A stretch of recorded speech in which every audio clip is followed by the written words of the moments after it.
नमस्कार, मैं हूं कनिष्का। दी सिनेमा शो के आज के एपिसोड में हम बताएंगे कि एडवांस बुकिंग में धुरंधर 2 और टॉक्सिक में से किसने बाजी मार ली है। वाराणसी से रिलीज से पहले ही कौन सा इतिहास रच दिया है, इस पर चर्चा करेंगे और साथ ही रामायण के ट्रेलर के बारे में भी बड़ा अपडेट देंगे। तो चलिए शुरू करते हैं आज की खबरों का सिलसिला। जी.आई. जो फ्रेंचाइज की 2 नई फिल्मों पर काम शुरू हो चुका है। दी हॉलीवुड रिपोर्टर के मुताबिक पैरामाउंट स्टूडियो की इन फिल्मों में से एक मैक्स लैंडिस और दूसरी डैनी मैकब्राइड लिख रहे हैं। जी.आई. जो नाम के पॉपुलर गेम पर अब तक कुल 3 फिल्में बन चुकी है। मैट्रिक्स 5 बनने जा रही है। इस फ्रेंचाइज की पिछली फिल्में घाटे में रही। इसके बाद साल 2024 में मैट्रिक्स 5 की घोषणा तो हुई, मगर फिर कोई अपडेट नहीं आया। स्क्रीन रैंट को दिए लेटेस्ट इंटरव्यू में डायरेक्टर ड्रू गॉर्गार्ड ने बड़ा हिंट दिया है। उन्होंने कहा कि वो मैट्रिक्स 5 की स्क्रिप्ट लिख रहे हैं। कियानू रीव्स और कैरी एन मॉस इस फिल्म में वापसी करेंगे या नहीं, ये जानकारी अभी सामने नहीं आई है। धुरंधर 2 का ट्रेलर 3 मार्च यानी कल रिलीज होगा। पहले ये 5 मार्च को आने वाला था। नीता मुकेश अंबानी कल्चरल सेंटर में इसका ग्रैंड लॉन्च इवेंट होना था, मगर ये इवेंट कैंसिल हो गया। अब मेकर्स इसका ट्रेलर 3 मार्च को रिलीज करेंगे। ट्रेलर डिजिटली लॉन्च किया जाएगा। फिल्म का सेकंड पार्ट पहले पार्ट से भी लंबा बताया जा रहा है। बॉलीवुड हंगामा के मुताबिक इसकी लंबाई 3 घंटे 55 मिनट है, जबकि पहले पार्ट की लंबाई 3 घंटे 34 मिनट की थी। आदित्य धर के डायरेक्शन में बनी ये फिल्म 19 मार्च को रिलीज होगी। टॉक्सिक के ट्रेलर की रिलीज डेट पर भी अपडेट आई है। बॉक्स ऑफिस वर्ल्डवाइड के मुताबिक ये 8 मार्च को आएगी। इस रिपोर्ट के मुताबिक 8 मार्च को बेंगलुरु में एक ग्रैंड इवेंट में ट्रेलर रिलीज किया जाएगा। केवीएन प्रोडक्शंस ने कुछ गेस्ट को इनवाइट्स भेजे हैं, उनसे ये बात कंफर्म हुई। हालांकि अभी मेकर्स ने इसकी घोषणा नहीं की है। फिल्म में कियारा अडवाणी, उमा कुरैशी, तारा सुतारिया, अक्षय ओबरॉय, नयनतारा, रुक्मणी वसंत जैसे एक्टर्स ने भी काम किया है। रणबीर कपूर स्टारर रामायण के ट्रेलर का इंतजार दुनिया भर के फैंस को है। मिड डे के मुताबिक makers San Diego Comic Con में ट्रेलर रिलीज करना चाहते हैं। सैन डिएगो कॉमिक कॉन एक कॉमिक बुक कन्वेंशन और मल्टी जॉनर एंटरटेनमेंट इवेंट है। कैलिफोर्निया के सैन डिएगो कन्वेंशन सेंटर में यह हर साल होता है। इसमें दुनिया की बेहतरीन फिल्मों को एक ही मंच पर लाया जाता है। इस बार ये इवेंट जुलाई में होगा। नमित मल्होत्रा चाहते हैं कि रामायण की झलक पूरी दुनिया देखे, इसलिए वो इसका ट्रेलर इस ग्लोबल फेस्टिवल में लॉन्च करने के लिए मैनेजमेंट से बातचीत कर रहे हैं। इस रिपोर्ट के मुताबिक फिल्म रिलीज से पहले रामायण की स्क्रीनिंग दुनिया के बड़े फिल्म फेस्टिवल में भी की जाएगी। धुरंधर 2 वर्सेस टॉक्सिक महीनों से इन दोनों की क्लैश की चर्चाएं हो रही है और अब आखिरकार वो जंग छिड़ चुकी है। अमेरिका में दोनों फिल्मों की एडवांस बुकिंग शुरू हो गई है और फिलहाल तो धुरंधर 2 टॉक्सिक से काफ़ी आगे चल रही है।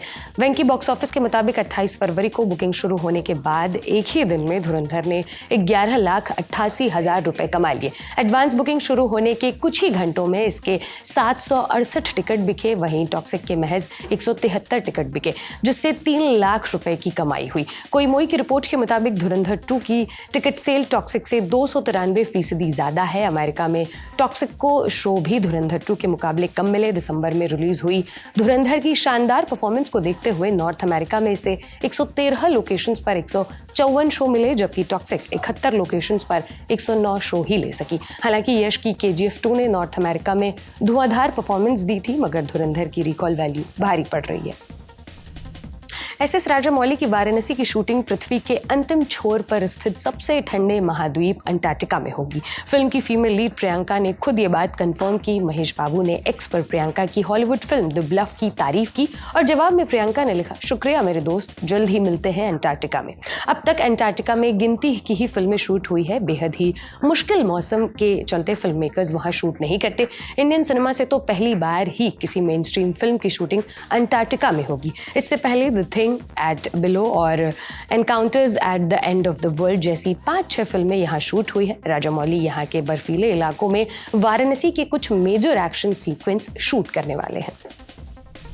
टाइगर श्रॉफ को लेकर नीरजा फेम डायरेक्टर राम माधवनी एक फिल्म बना रहे हैं। मेकर्स ने इसका टाइटल फाइनल कर दिया है, जो व्रेज होगा।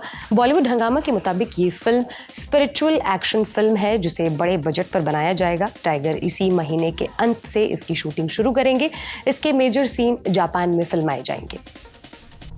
शाहरुख खान की किंग साल की मोस्ट एंटिसिपेटेड फिल्मों में से एक है। फिल्म के म्यूजिक डायरेक्टर सचिन जिगर ने अपने लेटेस्ट इंटरव्यू में किंग के गानों और फिल्म में शाहरुख के लुक के बारे में बात की है। फरीदून शहरयार के पॉडकास्ट पर उन्होंने कहा, किंग में शाहरुख का लुक उनकी अब तक की सभी फिल्मों से बिल्कुल अलग है। फिल्म में शाहरुख ऐसे गानों पर लिप सिंक करते नजर आएंगे जो उन्होंने अब तक के करियर में नहीं किया है। गाने उनके किरदार की अलग अलग परतें खोलेंगे। किंग में लोग उस शाहरुख खान को देखेंगे जो अब तक किसी फिल्म में नजर नहीं आया। इसमें कुछ ऐसी स्ट्रैटेजी भी अपनाई गई है कि जब शाहरुख सीन में है तो कुछ ऐसे आर्टिस्ट भी उसमें रखे जाएंगे। सचिन जिगर की ये बात किंग में अलग अलग एक्टर्स के कैमियो की तरफ इशारा कर रही है, मगर फिलहाल उन्होंने सिर्फ हिंट दिया है, कुछ भी स्पष्ट नहीं कहा है। सिद्धार्थ आनंद के डायरेक्शन में बन रही ये फिल्म 24 दिसंबर को रिलीज होगी। सौरभ गांगुली की बायोपिक में राजकुमार राव सौरभ का किरदार निभाने वाले हैं। खबर है कि बोमन ईरानी और गजराज राव भी इसमें कास्ट किए गए हैं। OTT प्ले की रिपोर्ट के मुताबिक बोमन इसमें सौरभ के पिता चांददास गांगुली का रोल करेंगे और गजराज राव तत्कालीन BCCI प्रेसिडेंट जगमोहन डालमिया का किरदार निभाएंगे। राजकुमार राव भी सौरभ गांगुली के रोल के लिए तैयारी कर रहे हैं। वो कुछ दिन कोलकाता में सौरभ के घर पर उनके साथ रहेंगे ताकि वो उनके तौर तरीके, उनका लहजा, उनके कल्चर को बारीकी से समझ पाए। इस फिल्म को विक्रमादित्य मोटवाने डायरेक्ट कर रहे हैं।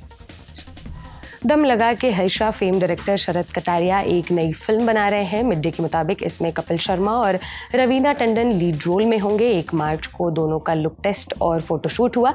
ये स्लाइस ऑफ लाइफ फिल्म बताई जा रही है। इसी महीने इस फिल्म की शूटिंग शुरू हो जाएगी। मृणाल ठाकुर और अधिविशेष स्टारर डकैत की रिलीज डेट कई बार बदली गई। अब मेकर्स ने इसकी नई रिलीज डेट अनाउंस की है। हिंदी और तेलुगु में बनी ये फिल्म अब 10 अप्रैल को सिनेमाघरों में रिलीज होगी। इस फिल्म में प्रकाश राज, अनुराग कश्यप और अतुल कुलकर्णी ने भी काम किया है। शनील देव इसे डायरेक्ट कर रहे हैं। अब बारी है आज की फिल्म रिकमेंडेशन की। आप आई फॉर एन आई देख सकते हैं। स्पेनिश फिल्म है और नेटफ्लिक्स पर इंग्लिश में उपलब्ध है। कहानी कुछ ऐसी है कि एक माफिया डॉन हॉस्पिटल में एडमिट है। वहाँ एक नर्स उसकी देखभाल कर रहा है, मगर उसका अतीत दुखद है और वो इस माफिया से जुड़ा है। शुरुआत में फिल्म थोड़ी धीमी चलती है, मगर क्लाइमैक्स का ट्विस्ट खतरनाक है। रिवेंज, सस्पेंस, एक्शन से भरपूर ये फिल्म आपको कैसी लगी कमेंट बॉक्स में ज़रूर बताइएगा। आज का शो लिखा था मेरी साथी अंकिता ने। देखते रहिए ललन टॉप सिनेमा। शुक्रिया।